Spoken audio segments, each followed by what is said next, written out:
आंतरराष्ट्रीय समुदाय सध्या पाकिस्तानवर फारच मेहरबान झाल्याचं दिसत आहे. मागच्या आठवड्यातल्या या संदर्भातल्या दोन बातम्या जर भारतासाठी धक्कादायकच आहेत.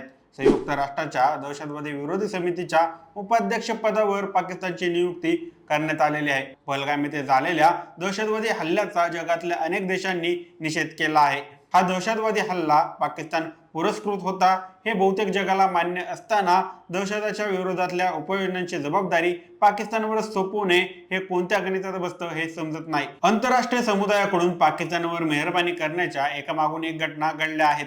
पहिल्यांदा आंतरराष्ट्रीय नाणेनिधीने भारताचा विरोध डावलून पाकिस्तानला आर्थिक मदत दिली. त्या पाठोपाठ जागतिक बँक आणि आशियाई विकास बँक या आंतरराष्ट्रीय वतीच्या संस्थांनी पाकिस्तानला मदतीचा हात दिला. भारत आणि पाकिस्तान यांच्यात युद्धजन्य स्थिती निर्माण झाल्यानंतर चीन, तुर्कस्तान अशा देशांनी अधिकृतपणे भारताच्या विरोधात पाकिस्तानला पाठिंबा दिला. पाकिस्तानातील नागरिकांना कुवतमध्ये रोजगारासाठी गेली 20 वर्ष व्हिसा दिला जात नव्हता.